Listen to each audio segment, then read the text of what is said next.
नमस्कार, मैं हूं प्रशांत चुरहे।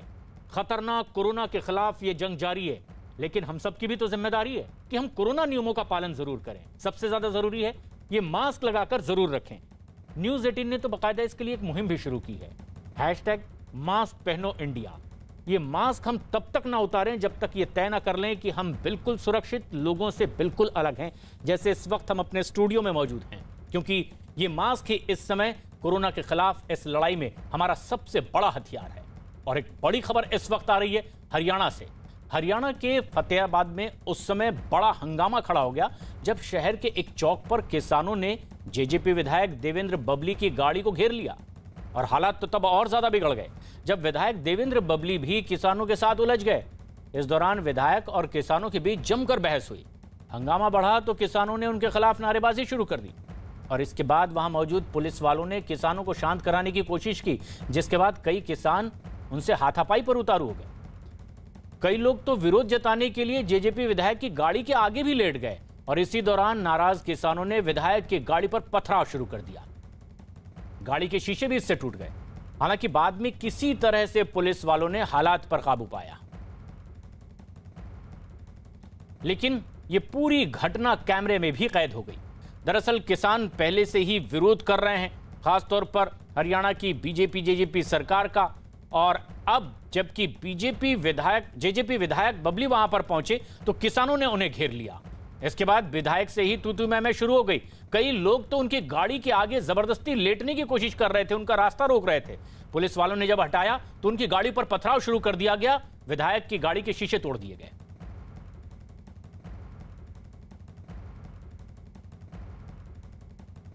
व्यवस्था को दुरुस्त कैसे करना है प्रदेश में सरकार की मुख्यमंत्री मनोहर लाल जी की डिप्टी सीएम दूसरे की ड्यूटी है। सर जो पीछे था इसकी जान नहीं, इसको लगे 60 टक्के नहीं, मेरे को लगे होते गाड़ी डाल दे तो पीछे से आके टक्कर मार रहे हैं, पीछे शीशे तोड़ रहे हैं। समझाने का क्या मैं एक गली में दोनों आमो सामने दोनों की गाड़ियां आ गई। किसान विरोध करेंगे, विरोध ये हमारा हक है और हमने चैलेंज किया हुआ है कि विरोध करेंगे इनका। तो जो है नारे लगा करके हमारे जो किसान योद्धे थे वो उन्होंने नारे लगाने शुरू कर दिए। तो देवेंद्र बबली ने गाड़ी से बाहर आकर के गालियां निकाली है। एक विधायक को अपनी मर्यादा ही नहीं पता कि एक विधायक की मर्यादा क्या होती है। विरोध करना हमारा हक है, संविधान ने दिया हुआ है, कोई देवेंद्र बबली ने नहीं दिया। दीपक भारद्वाज हमारे सहयोगी इस वक्त फोन लाइन पर मौजूद हैं। दीपक, क्या हुआ था, हकीकत बयां करें, क्योंकि किसान अपना तर्क रख रहे हैं और विधायक कह रहे हैं कि जबरदस्ती हमला किया गया, गाड़ी के शीशे तोड़ दिए गए। जी देखिए, जिस समय देवेंद्र बबली टोहाना में यहाँ पर पहुंचे थे तो किसान जिस तरीके से जेजेपी और भाजपा के नेताओं विधायकों का विरोध करने में का आह्वान कर रखा है, तो उसी के मद्देनजर कुछ किसान पहुंचे थे। और ऐसे में आपस में किसान और देवेंद्र बबली की गाड़ियां आमने सामने हो गई। और जिस तरीके से हम विजुअल्स में देख रहे हैं कि देवेंद्र बबली ने ये आरोप लगाया है कि किसानों ने उनकी गाड़ी को टक्कर मारी है और उसी के मद्देनजर आपस में तनातनी हुई है। जिस तरीके से मामला अभी तक निकलकर सामने आ रहा है, तो इस दौरान देवेंद्र बबली के मुंह से कुछ गालियां निकलती हुई सुनाई दे रही हैं और उसी के चलते किसानों का जो है वो आक्रोश बढ़ गया देवेंद्र बबली के खिलाफ। और वहां से तो पुलिस और किसानों के बीच बचाव देवेंद्र बबली और किसानों के बीच करवा के और देवेंद्र बबली को निकाल कर ले गए थे। लेकिन दूसरे कार्यक्रम के दौरान इसी तरीके से विरोध हुआ और वहां पर तो स्थिति ये हो गई कि आपस में तनाव इतना बढ़ गया कि किसान इनकी गाड़ी के सामने लेट रहे थे, पुलिस उनको हटा रही थी और देवेंद्र बबली की गाड़ी के पिछले शीशे पर किसी ने डंडा मारकर शीशा भी तोड़ा है। और स्थिति इतनी तनावपूर्ण हो गई कि पुलिस को हल्का बल प्रयोग भी करना पड़ा और किसानों को इधर उधर किया गया। देवेंद्र बबली सारा आरोप किसानों पर लगा रहे और कह रहे हैं ये कैसा आंदोलन है, उनकी गाड़ी को टक्कर मारी गई और उसी के मद्देनजर ये तनातनी हुई। और किसान ये कह रहे हैं कि देवेंद्र बबली ने गालियां दी और किसानों ने अब यहाँ तक कह दिया है कि देवेंद्र बबली जब तक माफी नहीं मांगते हैं वो जबरदस्त तरीके से इसका विरोध करेंगे और हाईवे तक जाम कर देंगे। तो अभी फिलहाल तनावपूर्ण स्थिति है और देखना है कि किस तरह का मामला निपटता है। और क्योंकि गाड़ी में तोड़फोड़ हुई है तो कहीं ना कहीं उन बाद ये जो वीडियो है, वीडियो के माध्यम से प्रयास किया जाए कि कौन लोग तोड़फोड़ करने वाले थे। तो फिलहाल तो स्थिति यही बनती दिखाई दे रही है कि हो सकता है जो किसान आंदोलनकारी या किसान विरोध करने वाले जो लोग पहुंचे थे उन लोगों के खिलाफ ही कार्रवाई होगी, क्योंकि उन्होंने तोड़फोड़ करके कानून को हाथ में लिया है, इस तरीके का पुलिस दावा करेगी। और किसानों ने ऐसी सूचनाएं भी मिली थी, किसानों ने एक बार रोड जाम करने का भी प्रयास किया था, लेकिन डीएसपी मौके पर पहुंचे और उन्होंने जो है इस रोड जाम को समझा बुझाकर खुलवाने का प्रयास किया। तो कहीं ना कहीं ये लगता है कि पुलिस कार्रवाई करने के मूड में है। सिर्फ देख यही रही है कि जो वीडियो में जो चेहरे दिखाई दे रहे हैं कि दीपक आप बने रहे हैं। देवेंद्र बबली इस वक्त हमारे साथ मौजूद हैं फोन लाइन पर, विधायक जिनकी गाड़ी पर हमला हुआ। विधायक महोदय, ये हुआ क्या था दरअसल, वहां ये नौबत क्यों आई कि आपकी गाड़ी पर पथराव हो गया? देखिए, जो माहौल है वो ये सामाजिक तत्व इस किसान आंदोलन को खराब करने के लिए, किसान को बदनाम करने के लिए कुछ सामाजिक तत्व इन आंदोलनों के बेटे के रूप में बीच में घुसे हुए हैं। किसान का बेटा, किसान का बच्चा ऐसी हरकत बिल्कुल भी नहीं कर सकता। मैं भी एक किसान का बेटा हूँ जो पूरे प्रदेश और देश का पेट पालने वाला ऐसी अभद्र भाषा यूज नहीं कर सकता, अभद्र व्यवहार नहीं किसी से कर सकता। तो अपने पर्सनल काम से क्या हुआ था, मैंने तो मार्केट में पर्सनल काम से जाकर मैंने दूसरे पीछे से थाने के पास से मैं गुजर रहा था, सामने 3 या 4 ही लोग थे एक जिप्सी में, आगे से गाड़ी को टक्कर मारनी शुरू कर दी। वो वीडियो शायद मीडिया पे तो सिर्फ वो वीडियो है जिसमें मैं उनको उस टाइम थोड़ा सा उनके ऊपर बरसता हुआ नजर आ रहा हूँ। हाँ, एक वीडियो है जो जेन्युइन वीडियो है, जो इन्होंने मेरे से करीबन 1 किलोमीटर तक मेरी गाड़ी को आगे टक्कर मार के पीछे खाया है, फिर पीछे सामान फेंकना शुरू कर दिया। साथ में सिटी थाना था, वहां से पुलिस प्रशासन को पता लग गया, फिर वहां से कर्मचारी आए, उन्होंने मुझे वहां से सेव करके निकाला। अभद्र भाषा का यूज की शुरुआत उन्होंने की। उसके बाद सिविल हॉस्पिटल में दिव्यांग भाइयों का प्रोग्राम था, जो हमारे एसएमओ साहब का 3 दिन पहले मुझे फोन आया कि थोड़ी सी इसमें आप आइए, और कुछ उनको मास्क और सैनिटाइजर की जरूरत थी कि आप इसमें कुछ थोड़ा सा योगदान दीजिए। तो मैं उस प्रोग्राम को अटेंड करने जाना चाहता था। उसके बाद मैं वहां गया तो मुझ पर एक जानलेवा हमला किया गया। ये कौन लोग हैं? किसान का बेटा किसी की जान नहीं ले सकता, जो पूरे देश का पालन पोषण करता है, पूरे देश का पेट भरने का काम करता है, वो किसान का बेटा वो किसी की जान। ये आप तो बेहद गंभीर आरोप लगा रहे हैं कि आप पर जानलेवा हमला हुआ है। कौन ये लोग होंगे? क्या आपने आशंका जाहिर की है? क्योंकि पुलिस में अगर आप इसकी शिकायत दर्ज करवाते हैं तो कोई आशंका भी जाहिर की होगी, किसी पर शक जाहिर किया होगा जिन पर कार्रवाई की मांग आप कर रहे हैं। नहीं, वो वीडियो में है 4 आदमी है, 5 आदमी, बाकी तो बाद में उन्होंने प्रोपगेंडा किसान के नाम पे रच दिया। किसान भोला भाला है, उसको गुमराह करने का काम किया, फिर इकट्ठी करने का काम में लगे हुए हैं, बार अब ड्रामे रच रहे हैं। उनका बैकग्राउंड सरकार, उनके फोन रिकॉर्ड निकाले, वो कौन लोग हैं, कितनी जमीन एकड़ को बोते हैं, उनका व्यापार क्या है, व्यवसाय क्या है, पता लग जाएगा। वो लेकिन ये एक वीडियो भी हम देख रहे हैं, ब्लैकमेलर है। जो वीडियो सामने आया है उसमें आरोप तो आप पर यह भी कि आप खुद गाली गलौज पर उतारू हो गए, इसलिए भी ज्यादा ये माहौल बिगड़ा। जब आप किसी को हक नहीं दिया, वो मेरा तो कहीं बात में किसी हमारा कोई प्रोग्राम ऐसा था कि जिसके अंदर मैं गया था, मैं किसी काम से शहर में गया था, उसके बाद मैं किसी गली से अगर निकल रहा हूँ, वो सामने से रोक कर आपको गंदी गालियां देंगे, आपकी बेटी के बारे में, आपके परिवार के बारे में। हूँ विधायक और बाद में हूँ, आप कितनी देर तक सहन करेंगे? आपको लगातार कोई आदमी 15-20 मिनट से बहनों की मां को गालियां दे रहा है विदाउट रीजन। मैं विधायक, जनता ने बनाया, ये 5-4 लोग जो है सामाजिक लोग, इन्होंने बनाया। 1 लाख से ऊपर वोट मुझे उस जनता ने दिए, कौन की जनता ने। मैं उन लोगों का रिकॉर्ड कर लड़ाई लड़ता और ईमानदार से अपनी विधायकी करने बंद किया था, और मैं निजी काम से गया था। उसके बाद मुझे दिव्यांग भाइयों का प्रोग्राम था सिविल हॉस्पिटल। अगर प्रदर्शन उनको करना था तो आराम से सिविल हॉस्पिटल के बात करते, वहां आकर रहने का काम करा गया था।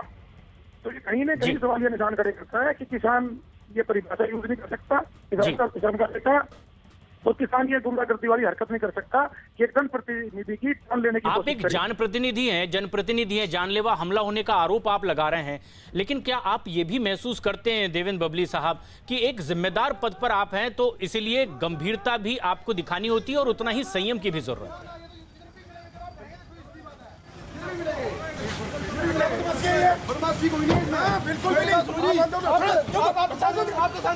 किसानों से हाथापाई करते हुए वीरेंद्र सिंह बबली किसानों से हाथापाई करते हुए गाली भी गई है माँ की।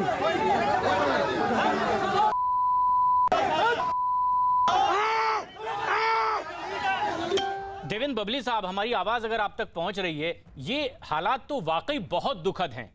लेकिन आपको लगता है कि क्योंकि आप एक गरिमामय पद पर हैं, विधायक हैं इन लोगों के, तो ज्यादा संयम की जरूरत और इसका परिचय आपको देने की जरूरत महसूस होती है, जिम्मेदारी आपकी ज्यादा बढ़ जाती है? मैंने पूरा परिचय दिया। लोगों ने किसान आंदोलन में कुछ सामाजिक तत्वों ने या किसान आंदोलन का जो भी फतवा जारी हुआ, हमने सोशल प्रोग्राम बड़े बंद कर दिए। आज जिन्होंने मुझे दौड़ दिया, जनप्रतिनिधि के नाते जन समस्याओं को सुनना मेरा अधिकार है, उसको इम्प्लीमेंट करना मेरा अधिकार बनता है। मुझे देश संविधान के देश के संविधान ने मुझे दिया है। हमने अपनी शादियां छोड़ दी, हमने सोशल प्रोग्राम छोड़ दिए, हमने पॉलिटिकल प्रोग्राम छोड़ दिए। सरकार, हरियाणा प्रदेश में सरकार होते हुए सरकार नाम की चीज नहीं है। हर जगह उग्रता का एक माहौल कुछ असामाजिक तत्वों ने गिने चुने हैं, वो हर कंस्टिट्यूंसी में 5 से 7 से 10 से ज्यादा नहीं है। वो बेचारा भोला किसान है, उसको परेशान करके उसके नाम का आड़ लेके वो अपने आप को राजनीतिक तौर पर स्थापित करना चाहते हैं। ऐसे लोगों का कभी भगवान भी भला नहीं करता, ना ही हरियाणा प्रदेश की जनता भला करेगी। जनता में जाने के लिए जनता के दिलों को जितना पड़ता है, बबली जनता के दिलों में बसता है। जनता के लिए अपने आप को समर्पित करके रखा हुआ मैंने लंबे समय से, और उसी का कारण था कि आज पूरे हरियाणा के अंदर जनता ने सबसे बड़ा आशीर्वाद मैंडेट मुझे देकर इस विधानसभा में। आज मैं अपने पद पर बैठकर मैं पद के साथ न्याय करता हूँ और ऐसी वैसी जो गतिविधियां करते हैं, लेकिन इतनी अराजकता या ऐसा माहौल जो प्रदेश में पैदा है, कहीं न कहीं सरकार को इस पर विचार करने की जरूरत है। आज कहीं न कहीं सरकार को इस पर विचार करना होगा। जब एक जनप्रतिनिधि सुरक्षित नहीं है, उस पर जानलेवा हमला होता है, उसके पीए को गहरी चोट आती है, मेरे गाड़ी में और 4 आदमी बैठे थे, उनको चोटें लगती हैं, तो यह सामाजिक लोग जो किसान के रूप में बैठिए। बबली साहब, लेकिन ये जो आपराधिक घटना का जिक्र आप कर रहे हैं कि जानलेवा हमला तक हुआ है, आप तो खुद एक विधायक हैं, कानून के जरिए इसकी लड़ाई लड़ी जा सकती है, पुलिस कार्रवाई की बात आप कर सकते हैं। मैं विधायक बन गया तो मुझे सड़क पे चलने का क्या मेरा राइट नहीं है? बिल्कुल है। मैं घर में, मैं विधायक के नाते में एक पारिवारिक, मेरा परिवार भी है, बिल्कुल, मैं एक सामाजिक आदमी भी हूँ, मैं एक सोशल वर्कर भी हूँ। क्या मेरा ये राइट नहीं है कि मैं अपने घरेलू काम के लिए मैं शहर में जा सकूँ? भाई आपने सरकारी रैलियां नहीं करनी है, आपने सरकारी प्रोग्राम नहीं करने, हमने कोई उद्घाटन नहीं करने, हमने छोड़ दिए। अगर मैं इस पीड़ा में, इस कोविड काल में, मैंने लोगों को बार बार, जब भी भगवान ने ये जो एक महामारी हमारे देश पूरे विश्व में लेके आया, प्रदेश में लेके आया, जिस भी मैं लायक था, मैंने हर तरह से कहीं न कहीं अपनी भूमिका वहाँ एज ए विधायक, एज ए सोशल वर्कर निभाने का काम किया। कुछ लोगों को चीजें हजम नहीं होती, वो आज इस आंदोलन की आड़ में एक ब्लैकमेलर के रूप में इस प्रदेश का वातावरण, हमारे भाईचारे को खराब करने वाले कुछ चंद गिने हुए लोग हैं। उनकी तादाद पूरे प्रदेश में 100 से ज्यादा नहीं है, और उसके बारे में सरकार को सोचना पड़ेगा कि इन लोगों को चिन्हित करके सरकार उन पर कार्रवाई करे, वरना ये प्रदेश का माहौल खराब करेंगे, हमारे भाईचारे को खराब करेंगे, और हमारा जो प्रदेश है, जो एक हरियाणा दूध दही का खाना भाईचारे का, जिसका पूरे विश्व में जिसका नाम लिया जाता है, उसको आज छोड़ने का काम में लगे हैं कुछ ऐसे लोग। उन पे सरकार को सख्ती से कार्रवाई करने की जरूरत है। तो आप किसे गलत ठहरा रहे हैं, किसान आंदोलन को या फिर वहां किसान हरियाणा गलत सरकार नहीं को? है, किसान आंदोलन भी गलत नहीं है। जो किसान आंदोलन की आड़ में छुपे हुए भेड़िए, जो इस आंदोलन को हाईजैक करके अपना पर्सनल मतलब सिद्ध करना चाहते हैं, वो लोग, उनको चिन्हित करने की जरूरत है। सरकार को सख्त कदम उठाने की जरूरत है। तो बबली साहब, क्या अपनी सरकार पर आपको भरोसा नहीं है कि वो सख्त कार्रवाई कर पाएगी? सबको करने का हक दिया है, लेकिन उसका यह मतलब नहीं कि आप किसी की जान से खिलवाड़ करें, आप गाड़ियों को टक्कर मारें, आप कानून को अपने हाथ में लें, आप तो क्रिमिनल हैं फिर। बिल्कुल, ये बात आपकी जायज है। अधिकार किसको दिया? मेरे बारे में विरोध करना, मेरा घेराव करें, मेरे घर का घेराव करें, मेरे ऑफिस का घेराव करें। मैं अपने परिवार के साथ जा रहा हूँ, थोड़े दिन पहले वहाँ उसकी बेटी साथ में भी बदतमीजियां की। ये कोई तरीका है? हम भी आप लोगों के बीच, ये बिल्कुल तरीका नहीं है। देवेंद्र बबली साहब, ये आपकी राय बिल्कुल सही है कि ये तरीका नहीं, लेकिन क्या हमारी जिम्मेदारी और लोगों से, आम लोगों से ज्यादा नहीं?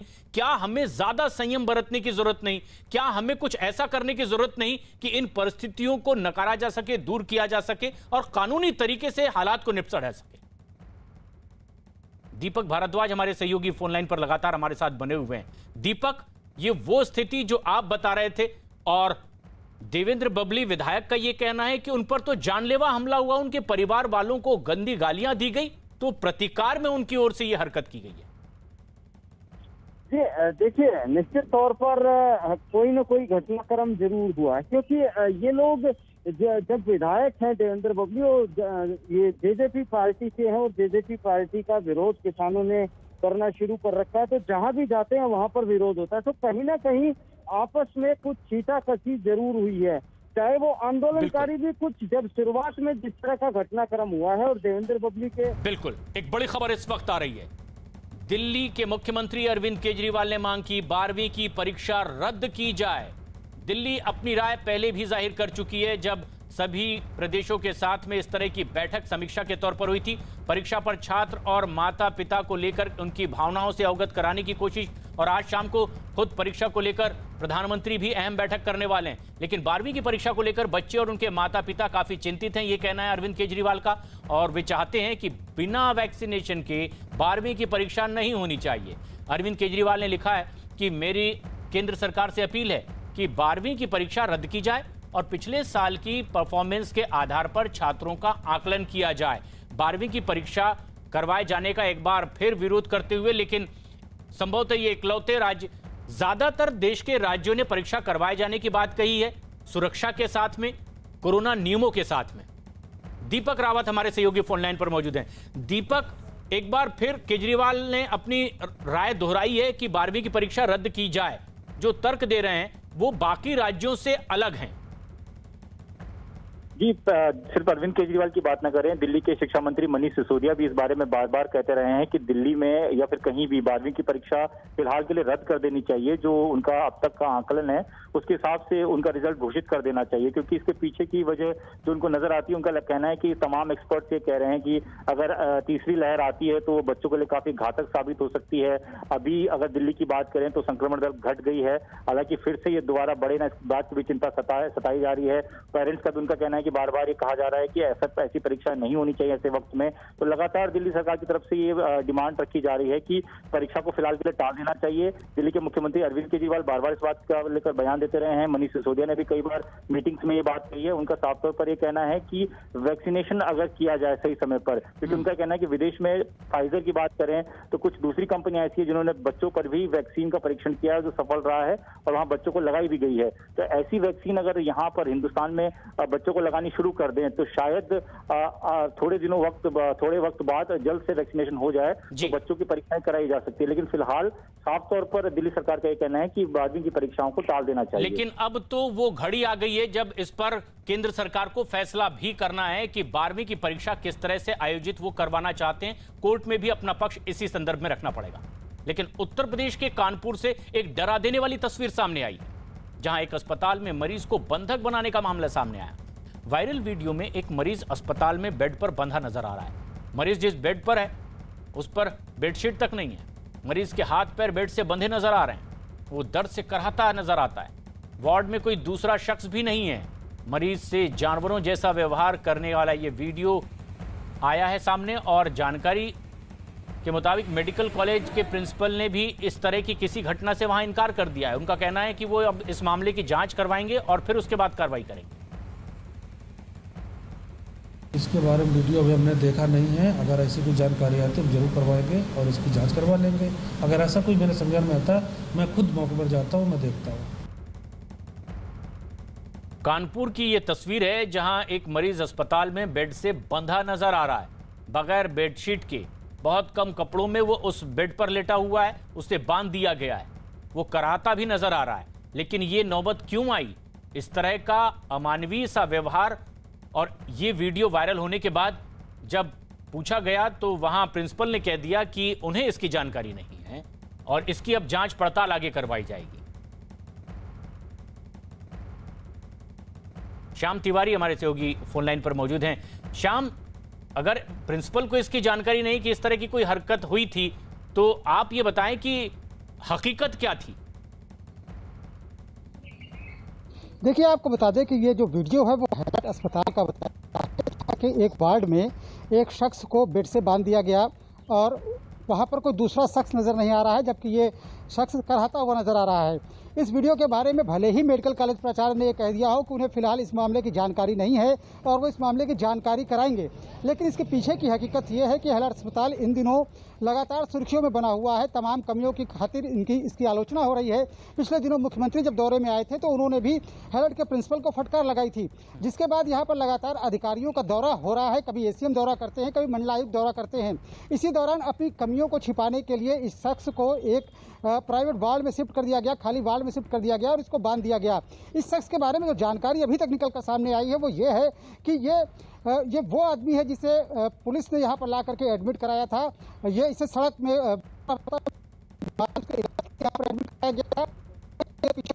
इसकी जानकारी नहीं है कि ये कहाँ का रहने वाला है, लेकिन फिर भी इसका इलाज यहाँ पर किया जा रहा था। लेकिन अपनी नाकामी पर पर्दा डालने के लिए कि सब कुछ अच्छा दिखाई पड़े अधिकारियों को, इस शख्स को ले जा करके एक ऐसे बाड़ में बंद कर दिया गया जहाँ पर कोई दूसरा शख्स मौजूद नहीं था। इसे वहाँ पर बांध करके रखा गया और उसके शरीर पर बहुत बेहद कम कपड़े दिखाई पड़ रहे हैं, जो कि मानवाधिकार का उल्लंघन करने का मामला है।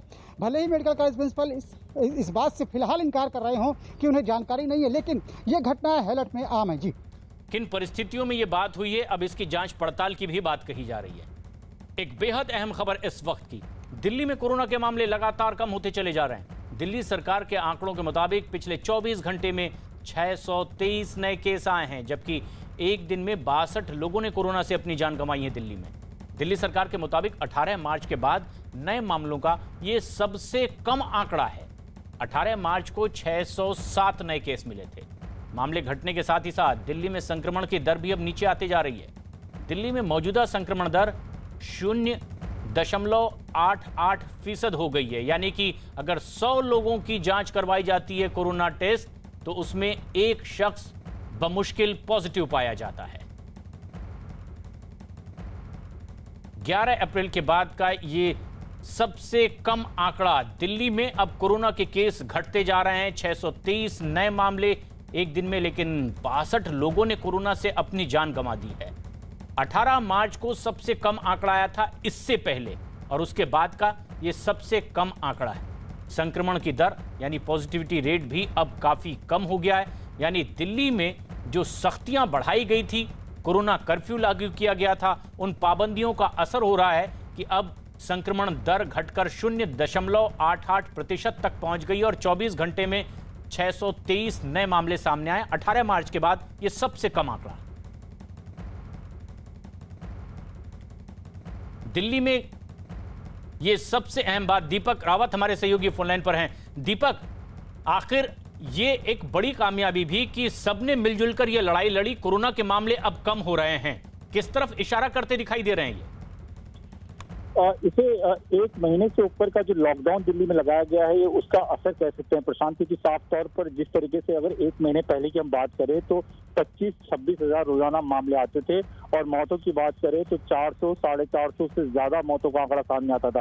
लेकिन उस परिस्थिति से अब जो मौजूदा स्थिति है उसको आप देखिए तो 623 मामले आए हैं और सिर्फ 62 मौतें नजर आ रही हैं। संक्रमण दर भी 0.88% यानी कि 1% से नीचे जा चुकी है, तो काफी अच्छी स्थिति में दिल्ली नजर आ रही है। और यही वजह है कि अब अनलॉक की प्रक्रिया जो है वो शुरू कर दी है प्रशांत। दिल्ली में फैक्ट्री और कंस्ट्रक्शन साइट को खोल दिया गया है और धीरे धीरे बाकी चीजों को भी खोला जाएगा। इस बात के संकेत दिल्ली के मुख्यमंत्री अरविंद केजरीवाल दे चुके हैं। तो फिलहाल अब की अगर स्थिति की बात करें तो तमाम स्थिति जो है वो बेहद बेहतर स्थिति में है, लेकिन दिल्ली के मुख्यमंत्री का साफ तौर पर यह कहना है कि अभी हमें अब जो आने वाली लहर है उसके बारे में भी चिंता करनी है, इसलिए अभी भी किसी प्रकार की लापरवाही, यानी मामले कम हो रहे हैं लेकिन लापरवाही अब बिल्कुल नहीं बरतनी है।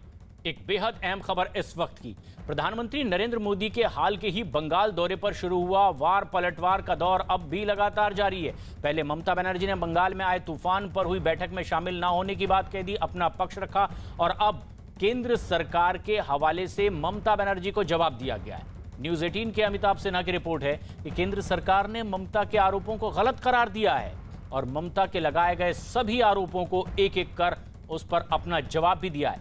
सूत्रों के मुताबिक केंद्र ने देर से पीएम के दौरे की जानकारी की दलील को खारिज करते हुए कहा कि ओडिशा के कार्यक्रम का पालन किया तो बंगाल में क्यों नहीं किया गया। ममता के पीएम के लिए इंतजार कराने के आरोपों पर भी जवाब दिया गया कि इंतजार ममता को नहीं बल्कि पीएम को करना पड़ा। मुख्य सचिव का कार्यकाल बढ़ाने को केंद्र ने बंगाल के साथ सहयोग करने का सबूत बताया।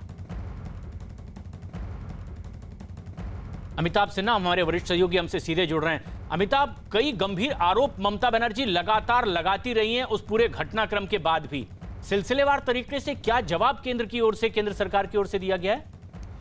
देखिए, 3-4 बातें हैं जो जिसको लेकर ममता बनर्जी लगातार केंद्र सरकार पर निशाना साध रही है। पहला, जो वो जो बैठक में क्यों शामिल नहीं हो पाई, इसके बारे में उन्होंने काफ़ी दलीलें दी थी। उसके बारे में प्रधानमंत्री कार्यालय और केंद्र सरकार के सूत्रों ने अपनी इस दलील में साफ कर दिया है कि प्रधानमंत्री का विमान पहले उतरा था, ममता का विमान बाद में उतरा था और ममता बनर्जी को सिर्फ 500 मीटर चलकर जाना था और वहाँ बैठक में भाग लेना था। लेकिन ममता बनर्जी ने एक तो प्रोटोकॉल का उल्लंघन किया, क्योंकि एसपीजी के रूल्स के मुताबिक पीएम का विमान अगर उतर जाए उसके बाद कोई भी विमान वहां उतर नहीं सकता या हेलीकॉप्टर नहीं उतर सकता। ये उनके नियमों के हिसाब से फिर भी ममता बनर्जी का चॉपर उतरा।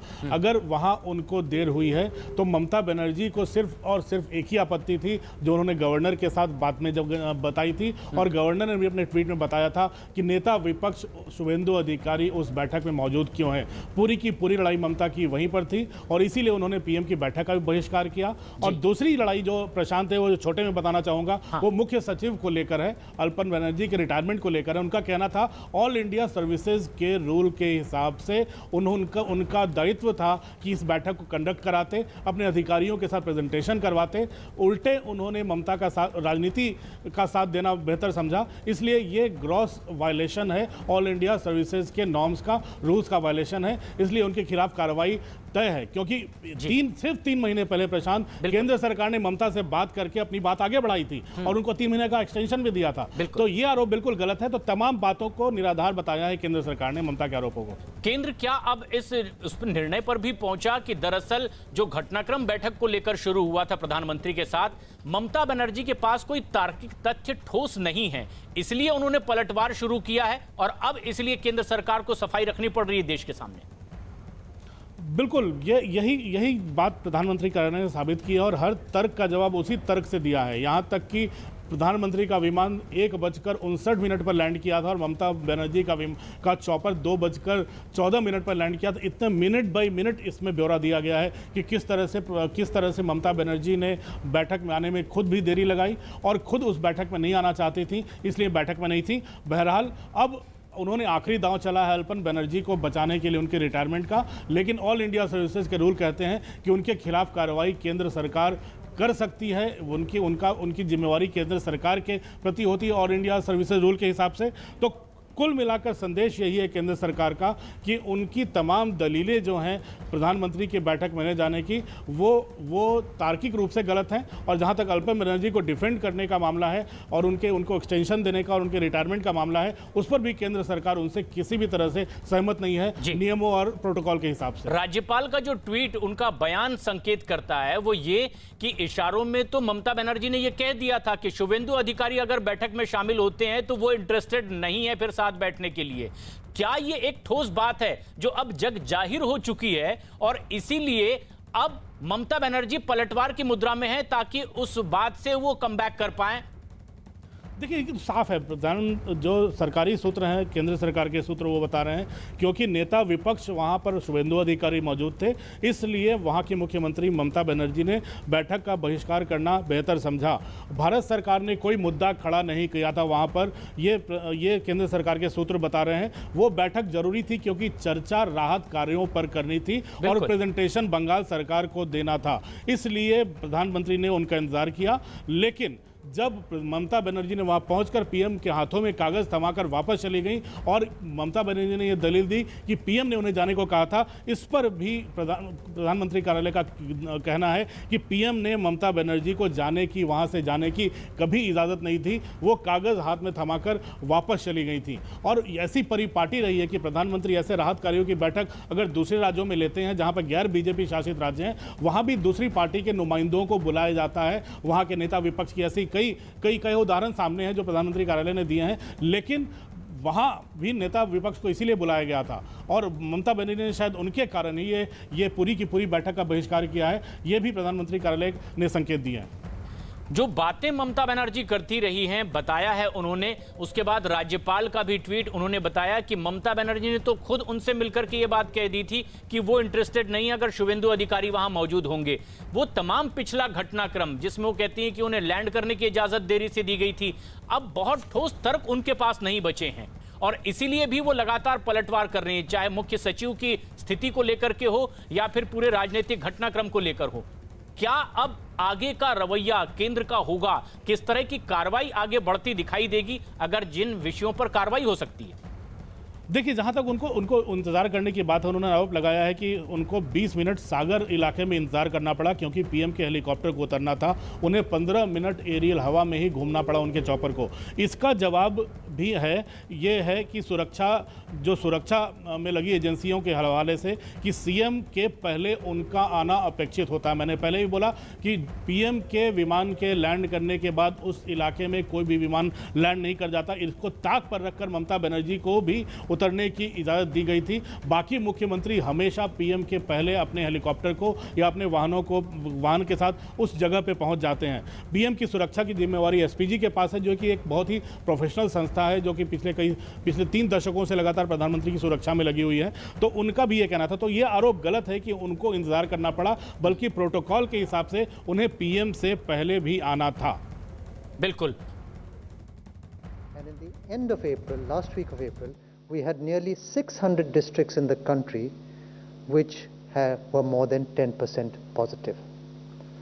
So testing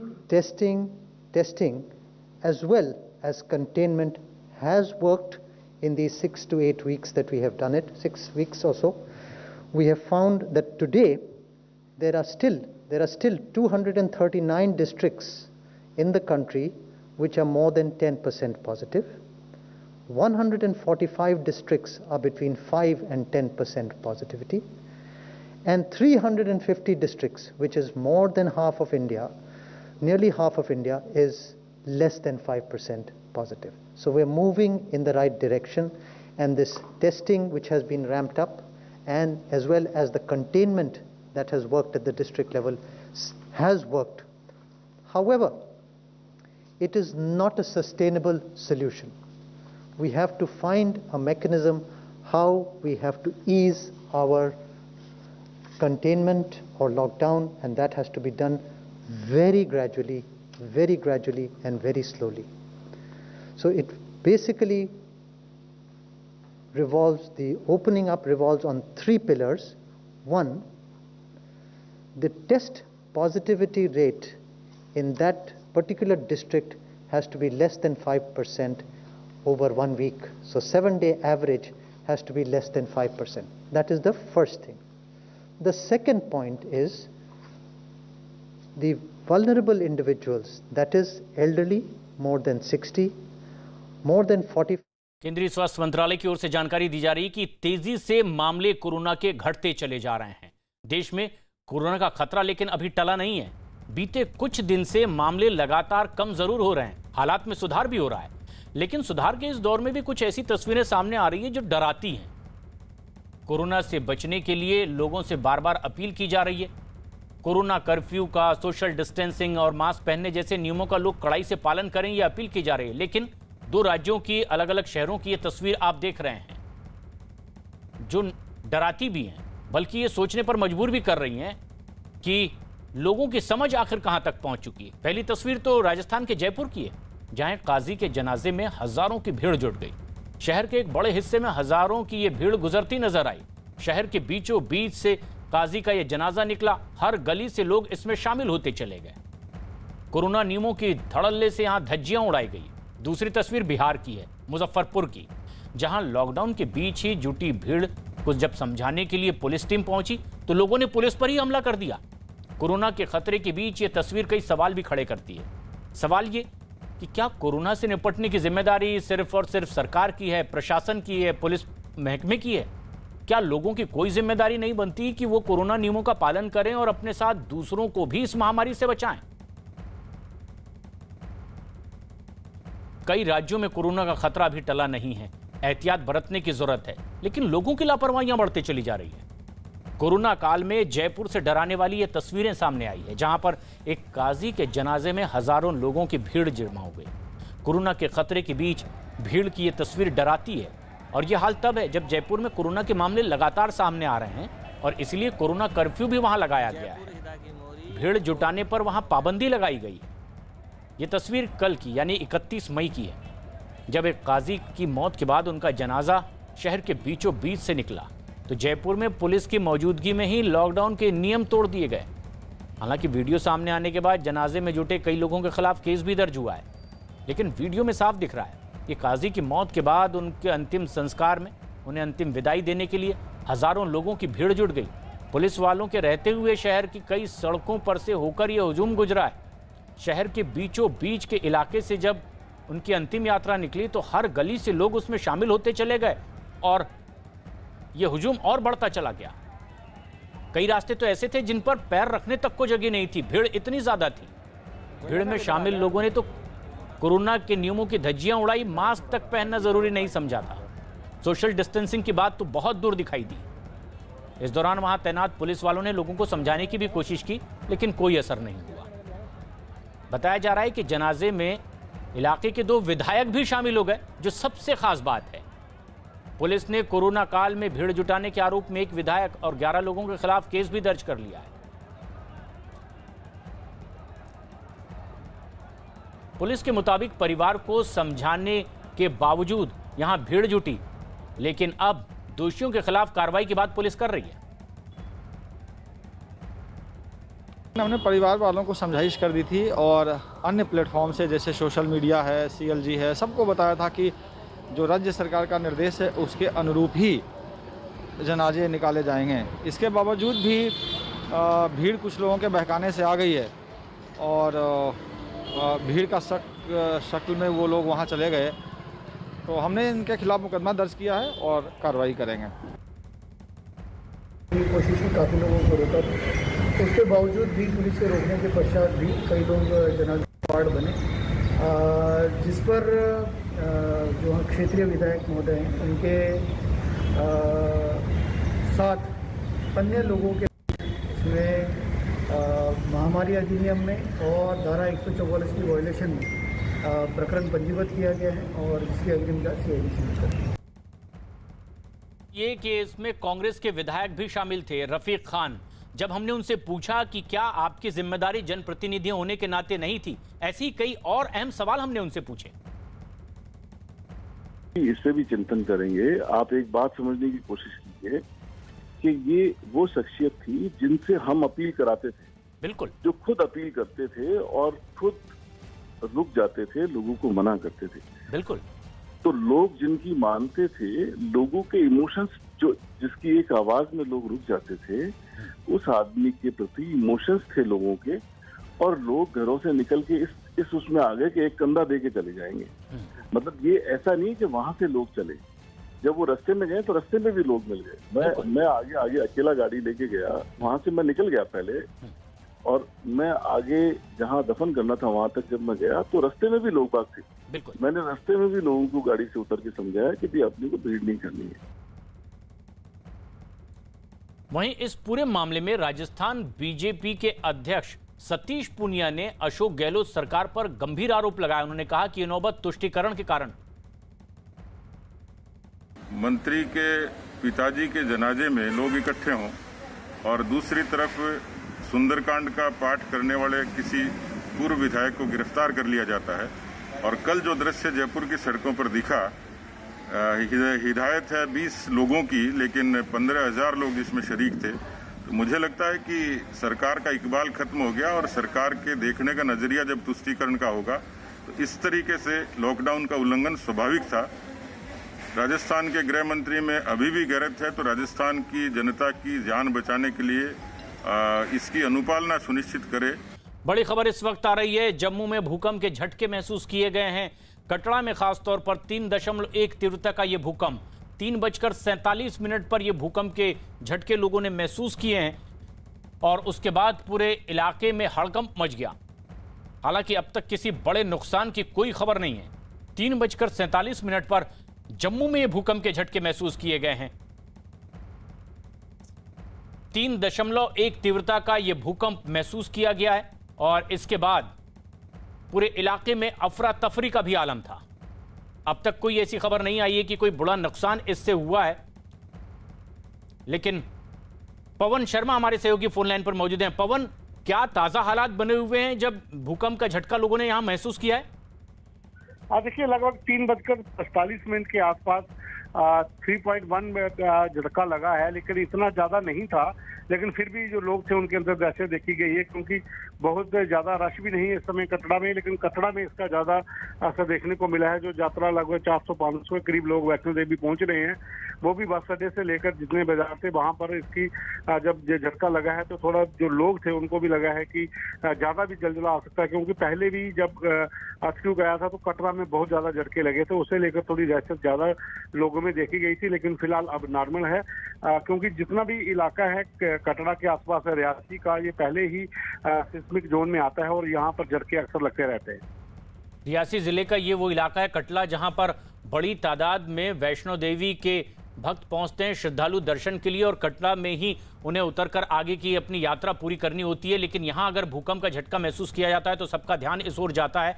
पवन, लेकिन क्या कोई नुकसान हुआ है अब तक, ऐसी कोई खबर आ रही है? देखिए, नुकसान की अभी तक कोई खबर नहीं है, क्योंकि यात्रा भी इस समय बहुत कम चल रही है कोविड के चलते। लेकिन फिर भी कटरा में झटका आने के बाद काफी दहशत हो जाती है, क्योंकि 400 से 500 के करीब श्रद्धालु जो है वो फिर भी पहुंच रहे हैं बाहरी राज्यों से, जहां से जम्मू कश्मीर के बहुत ज्यादा होटल्स हैं, दुकानें हैं, तो दहशत रहती है। क्योंकि अक्सर जब रियासी जिला जो सबसे ज्यादा इस जोन में है कि जब भी कहीं भूचाल आता है तो यहाँ पर जरूर झटके लगते हैं, तो कटरा में झटके लगने के बाद थोड़ी दहशत लोगों में भी रहती है और खास करके श्रद्धालुओं में भी। माता वैष्णो देवी का ये आधार शिविर है, जिसे लेकर ज्यादा ध्यान इस तरफ रहता है। हालांकि कोई नुकसान की खबर अभी तक नहीं आई। ऐसे में जबकि कोरोना से जूझ रहे हैं, एक ऐसी आपदा, उसके बाद एक प्राकृतिक आपदा, भूकंप के झटके से दहशत तो थी ही, लेकिन कोई नुकसान नहीं। महाराष्ट्र में कोरोना के नियम तोड़ने पर एक बीजेपी विधायक समेत करीब 50 लोगों के खिलाफ केस दर्ज कर लिया गया है। इसमें विधायक के रिश्तेदार भी शामिल हैं। पुणे से ही लगा हुआ है पिंपरी चिंचवड़। यहाँ के बीजेपी विधायक पर बेटी की शादी में उससे पहले ही रस्म अदायगी के दौरान भीड़ जुटाने का आरोप लगा। इनके मुताबिक विधायक ने बैंड वालों को भी बुला लिया और रस्म अदायगी के दौरान कोरोना नियमों की धज्जियां उड़ाई गई। आखिरकार इन पर और उनके रिश्तेदारों पर मामला दर्ज किया गया।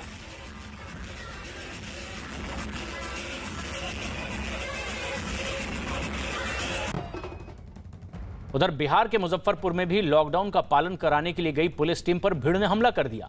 भीड़ में शामिल कुछ लोगों ने पुलिस के साथ मारपीट की है और आरोप है कि लोगों ने पुलिस से हथियार तक छीनने की कोशिश की। मारपीट का वीडियो सामने आने के बाद हमलावरों की तलाश जारी है। बताया जा रहा है कि लॉकडाउन के दौरान तय समय के बाद भी कुछ दुकानें खुली थी और उन्हें बंद करवाने के लिए वहां पुलिस वाले पहुंचे, तो लोगों ने उन्हें घेर लिया, उनके साथ मारपीट शुरू कर दी और जब पुलिस वाले ने रिजर्व पुलिस बल को बुलाया तो उनके साथ भी मारपीट की गई, उनका हथियार छीनने की कोशिश की गई।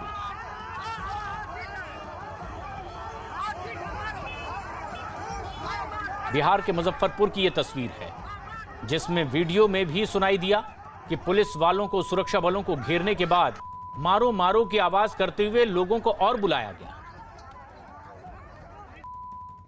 पर इसके अलावा गोपालगंज में भी लॉकडाउन की जमकर धज्जियां उड़ाई गई है। पंचायत चुनाव के प्रचार के लिए दरअसल यहां एक डांस का आयोजन किया गया था और इस दौरान पिस्तौल से हवाई फायरिंग भी की गई। बताया जा रहा है कि पिस्तौल के साथ डांस करने वाला जिला परिषद का संभावित प्रत्याशी है और आयोजन के दौरान खुलेआम नियमों को ताक पर रखकर सरेआम कानून तोड़ा गया। उधर उत्तर प्रदेश के प्रतापगढ़ में फायरिंग का वीडियो सामने आने के बाद पुलिस ने दुल्हन के खिलाफ मामला दर्ज किया है। 30 मई को शादी के दौरान फायरिंग का यह वीडियो वायरल हुआ, जिसमें अपनी शादी की खुशी में दुल्हन जयमाला से पहले ही हवा में गोली चलाती दिखाई दी। पहले वो करीबियों के साथ मंच के पास पहुंची और फिर इसके बाद दूल्हे ने उसके बाएं हाथ को थामा, तो अब दुल्हन ने बाएं हाथ में रखी पिस्तौल लहराई हवा में और फायरिंग कर दी। पुलिस के मुताबिक अपने चाचा के रिवॉल्वर से दुल्हन ने फायरिंग की। इस घटना का वीडियो सामने आया, जिसके बाद अब लाइसेंस रद्द करने की भी कार्रवाई शुरू की जा रही है।